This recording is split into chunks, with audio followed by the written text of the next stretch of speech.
Aujourd'hui, nous allons analyser comment le ciel du Donbass est devenu l'arène d'une confrontation tactique intense au début de l'année 2025.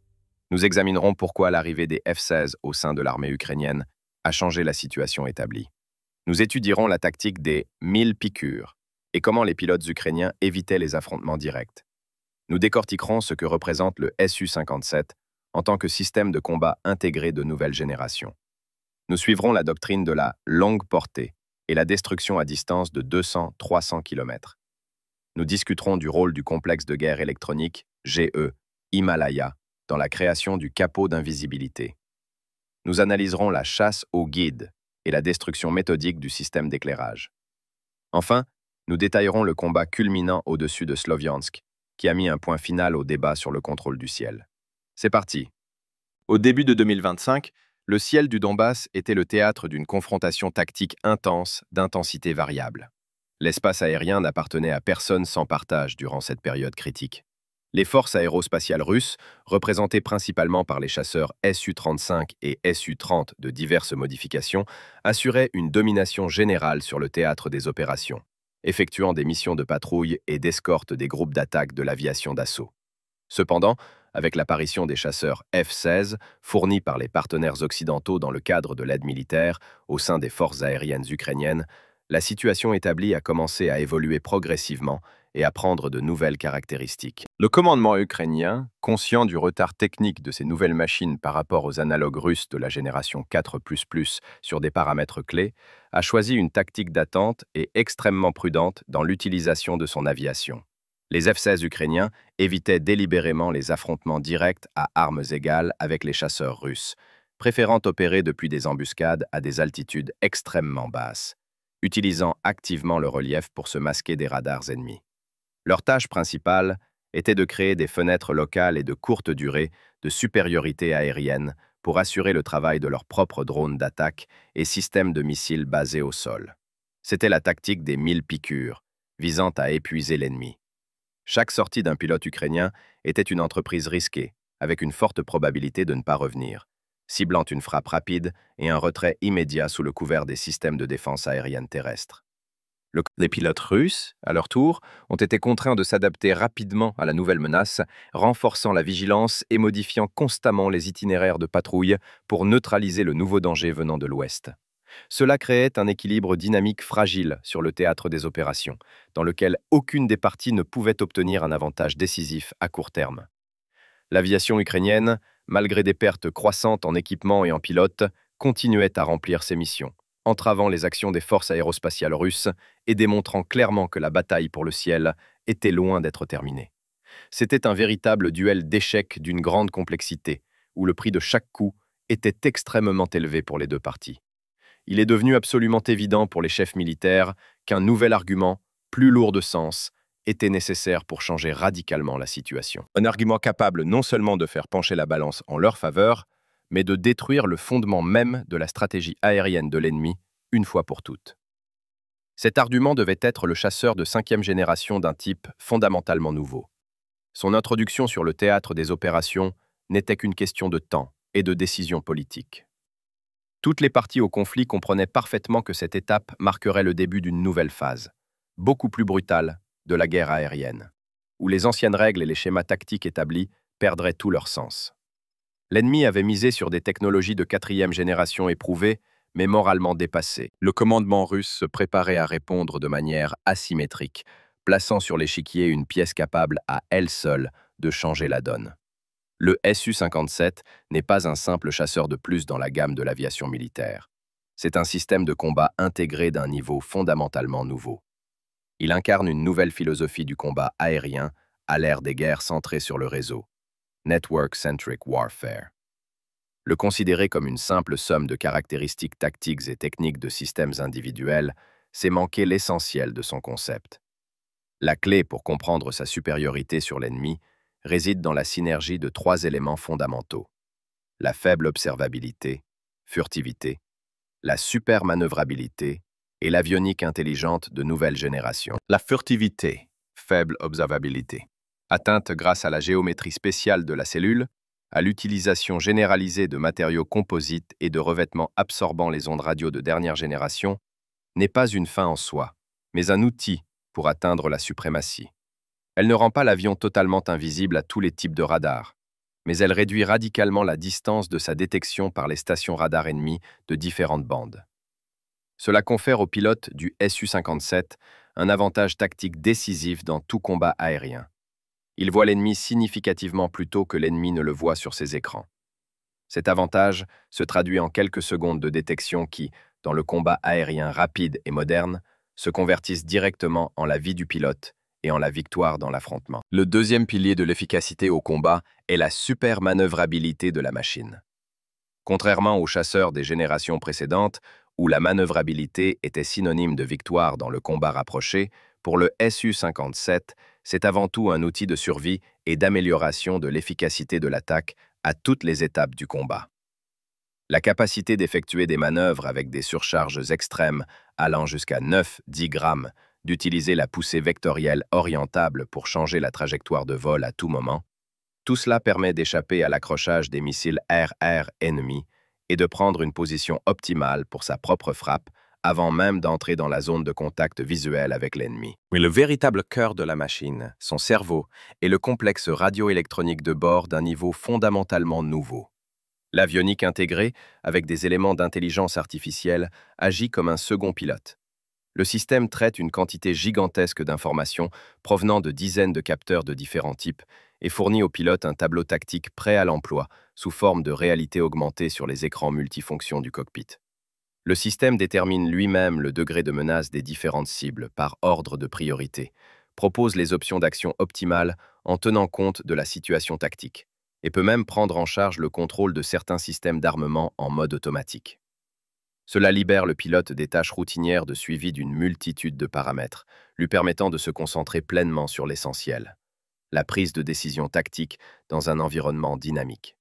Ensemble, ces trois éléments transforment le Su-57 d'un avion ordinaire en un prédateur au sommet de la chaîne alimentaire. Il n'engage pas le combat à égalité avec l'ennemi. Il impose ses propres règles du jeu, attaquant depuis l'invisibilité à des distances extrêmes, esquivant les ripostes avec une facilité impensable et traitant l'information à une vitesse inaccessible au cerveau humain sans l'aide de systèmes. C'est là l'argument de la 5e génération de l'aviation de chasse, face auquel l'ennemi, qui avait misé sur les technologies d'hier, n'a trouvé aucune réponse digne de ce nom. L'apparition du Su-57 dans le ciel du Donbass a marqué un changement fondamental dans le paradigme même du combat aérien sur le théâtre des opérations.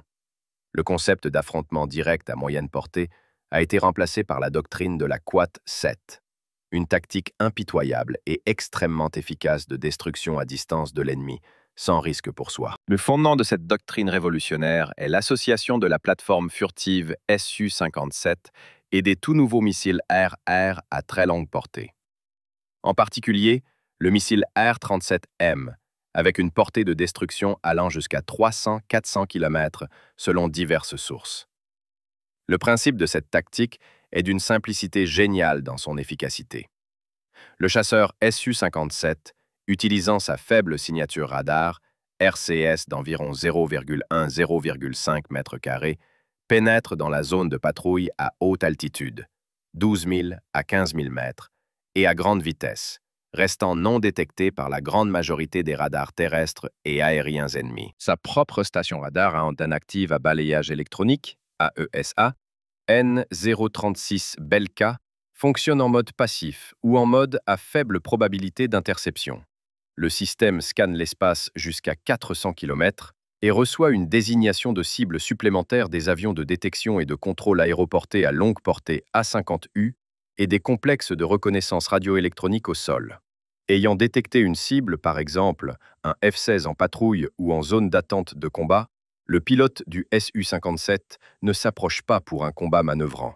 Il effectue le tir du missile à une distance de 200 et parfois 300 km, bien au-delà du rayon d'action de tout système d'armement de riposte de l'ennemi. Le missile R-37M, doté d'un autodirecteur radar actif, vole sur la majeure partie de sa trajectoire en coordonnées inertielles, recevant des corrections de cap depuis son porteur via une liaison de données sécurisée. Ce n'est que dans la phase terminale de la trajectoire, à une distance de 20-30 km, qu'il active son propre radar pour accrocher la cible et la guider avec précision. Pour le pilote du F-16, qui ne dispose pas de système de détection à longue portée, une telle attaque est une surprise totale. Ces systèmes d'alerte radar restent silencieux jusqu'à la dernière seconde critique, où il est physiquement impossible d'esquiver un missile hypersonique volant à Mach 6. Après le lancement, le Su-57 effectue immédiatement une manœuvre de dégagement et quitte la zone de tir à vitesse de croisière supersonique, sans entrer dans la portée d'un éventuel tir de riposte des avions ennemis survivants. Cette tactique a transformé les combats aériens, passant de duels chevaleresques à une destruction méthodique unilatérale de l'ennemi. Les pilotes ukrainiens décollaient et périssaient, souvent sans même comprendre jusqu'au dernier moment d'où provenait la menace mortelle. La doctrine de la longue portée a démoralisé complètement l'ennemi psychologiquement, prouvant qu'à l'ère des chasseurs de 5e génération, les anciennes notions romantiques du combat aérien, celles de l'honneur et de la bravoure dans le dogfight, ont cédé la place à un calcul froid et impitoyable, multiplié par une supériorité technologique écrasante. Le combat est devenu une exécution du condamné. Si la doctrine de la longue portée privait l'ennemi de la possibilité de riposter en raison de la distance, le complexe de guerre électronique, GE, du Su-57, connu sous le nom d'Himalaya, le privait de la capacité même de voir et de comprendre ce qui se passait dans les airs. Ce complexe révolutionnaire n'est pas une simple station de brouillage à l'ancienne, mais un système intégré de suppression et de reconnaissance radioélectronique d'un niveau fondamentalement nouveau, profondément intégré dans la conception de l'avion. Ces antennes sont réparties sur toute la surface de la cellule et des ailes, ce qui lui permet de fonctionner efficacement sous tous les angles sans zone morte de couverture. La tâche principale de la quote est de créer autour du chasseur un quote non seulement pour les radars ennemis, mais aussi pour les systèmes de communication et de guidage des armes.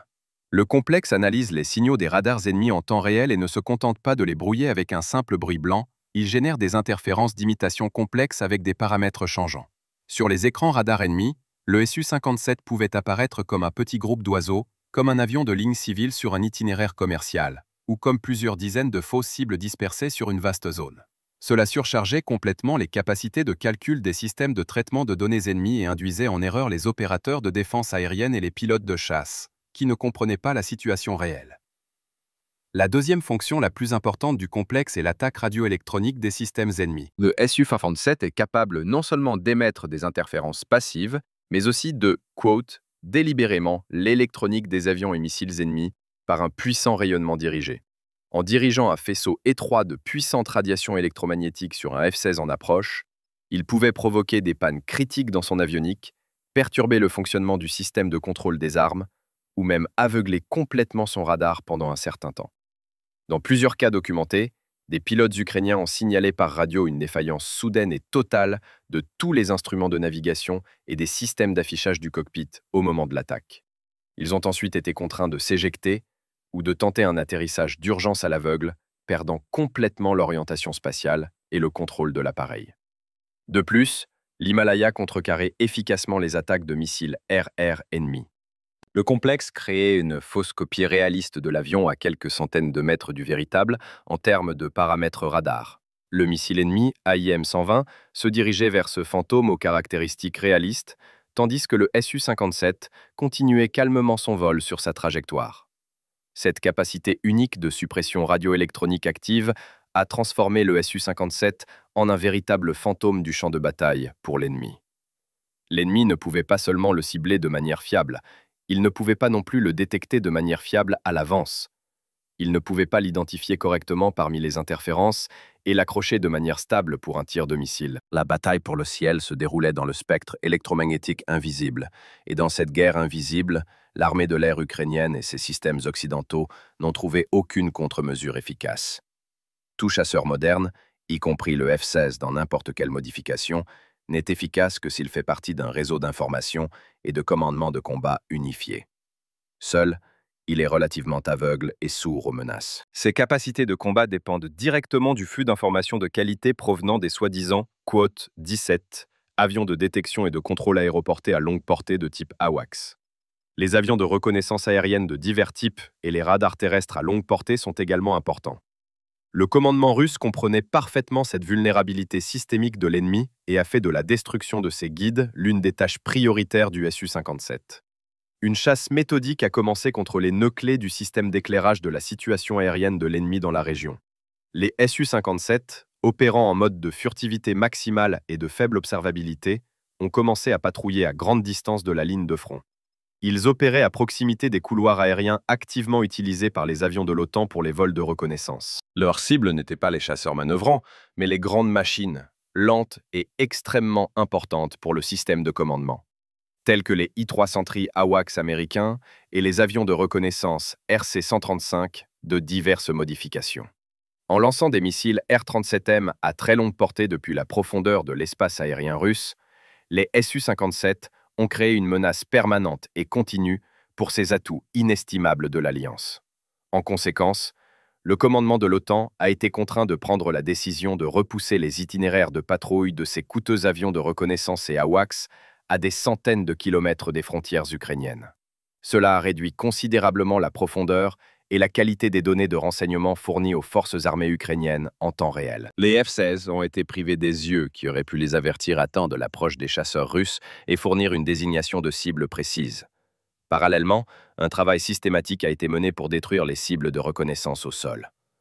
Les Su-57, utilisant les données de renseignement satellitaires et d'agents sur l'emplacement des sites, ont mené des frappes de haute précision contre les positions des radars à longue portée ukrainiens et occidentaux.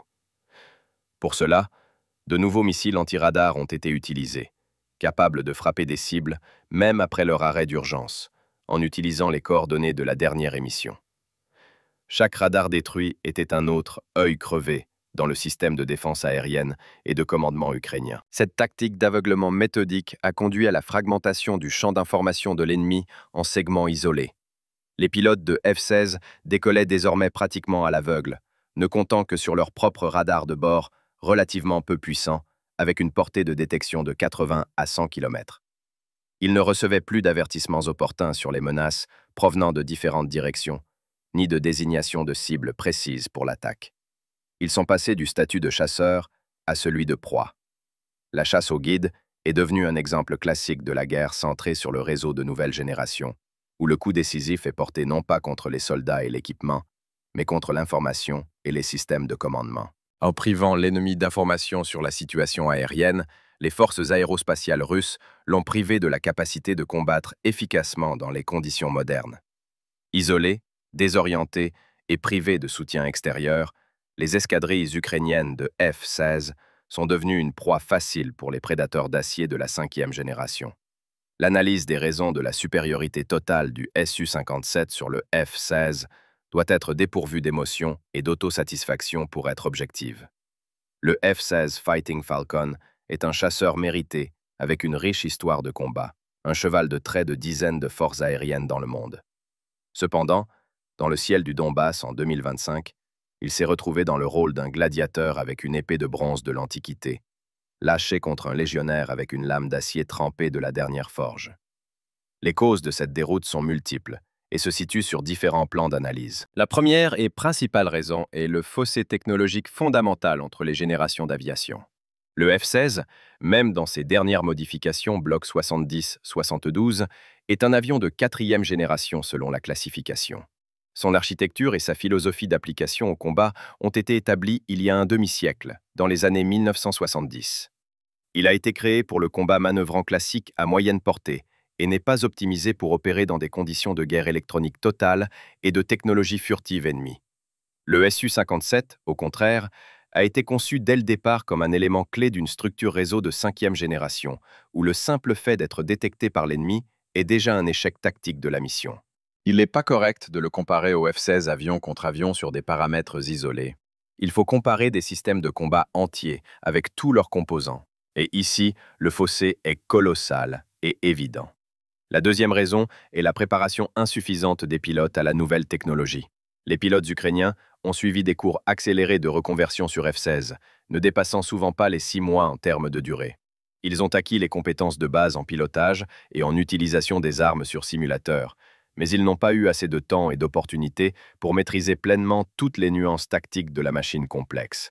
Et, ce qui est encore plus critique, pour apprendre à interagir efficacement en groupe dans un combat réel.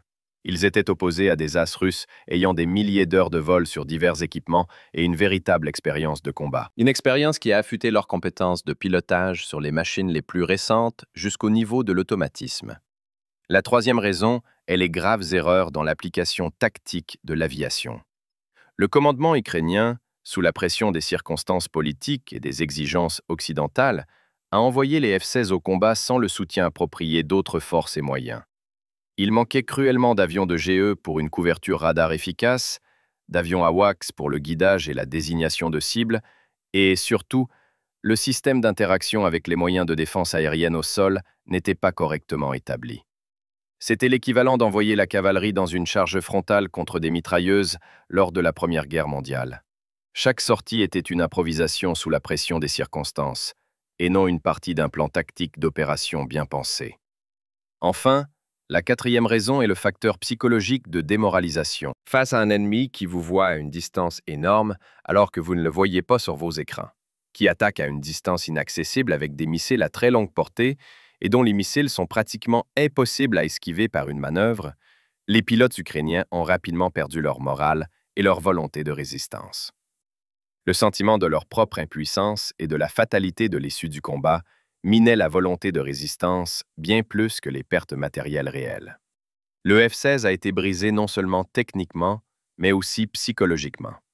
La culmination de la campagne pour la conquête de la domination aérienne totale fut le combat aérien à grande échelle au-dessus de l'agglomération de Sloviansk dans le Donbass. Cette bataille, qui a eu lieu fin octobre 2025, est devenue un tournant de l'histoire.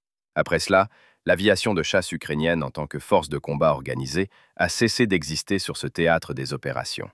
Le commandement russe, utilisant les données de renseignement sur une frappe massive imminente des forces armées ukrainiennes contre les troupes terrestres en progression, a élaboré une opération piège méticuleusement planifiée. Un groupe d'avions d'attaque Su-25 Grach a servi d'appât, commençant ostensiblement à travailler sur les positions avancées de l'ennemi à basse altitude. L'idée était que le commandement ukrainien, cherchant à protéger ses troupes des avions d'attaque, ferait décoller tous les chasseurs F-16 disponibles. C'est ce qui s'est passé conformément au plan d'opération. Un important groupe de 12 F-16, décollant de différents aérodromes opérationnels pour une attaque coordonnée, a été envoyé pour intercepter les avions d'attaque. Il s'agissait du plus grand regroupement simultané d'aviation de chasse ukrainienne au cours des derniers mois de combat. Cependant, les pilotes ukrainiens ignoraient une information critique. 4 paires de Su-57 se trouvaient déjà très haut dans la stratosphère, à 18 000 mètres au-dessus d'eux. Et plus à l'est, dans la zone d'attente, patrouillaient des sections de Su-35, prêtes à engager le combat sur ordre du poste de commandement. Dès que les F-16 sont entrés dans la zone de destruction calculée à l'avance, le piège soigneusement préparé s'est refermé. La première paire de Su-57 a frappé avec des missiles à très longue portée R-37M à une distance de 180 km, détruisant instantanément 4 chasseurs ukrainiens aux lointaines approches de la cible. Les pilotes des F-16 restants, soudainement pris sous une attaque inattendue venant d'une direction inconnue, ont été complètement désorientés. À ce moment critique, le deuxième groupe de Su-57 a activé ses puissants complexes de GE-22. Les systèmes ont paralysé complètement les communications et les radars des machines ukrainiennes avec des interférences dirigées. Le chaos de multiples fausses marques et bruits a régné sur leurs écrans. À ce moment, les Su-35 sont entrés rapidement dans la bataille depuis la direction est, attaquant l'ennemi confus et aveuglé avec des missiles à moyenne portée R-77. Les F-16, privés de contrôle normal et de conscience de la situation tactique, situational awareness, sont devenus des cibles faciles et impuissantes pour les pilotes expérimentés. Les quelques avions ukrainiens restants ont tenté de quitter le combat à basse altitude, à vitesse maximale, mais ils étaient déjà attendus par le troisième groupe de Su-57. Celui-ci a complété la déroute totale, utilisant des missiles à courte portée et l'armement de canons de calibre 30 mm. Le combat entier n'a duré pas plus de 15 minutes, du début à la fin. 11 des 12 chasseurs ukrainiens ont été détruits sans aucune chance de survie. Les pertes des forces aérospatiales russes ont été de 0 avion et 0 dommage. Le combat au-dessus de Sloviansk a démontré une interaction tactique impeccable de chasseurs de différentes générations sous un commandement unifié. Les Su-57 ont agi comme des postes de commandement aérien, coordonnant les actions de l'ensemble du groupe. Ce n'était pas un simple combat aérien entre avions. C'était une exécution exemplaire qui a mis un point final et définitif au débat sur le contrôle du ciel du Donbass.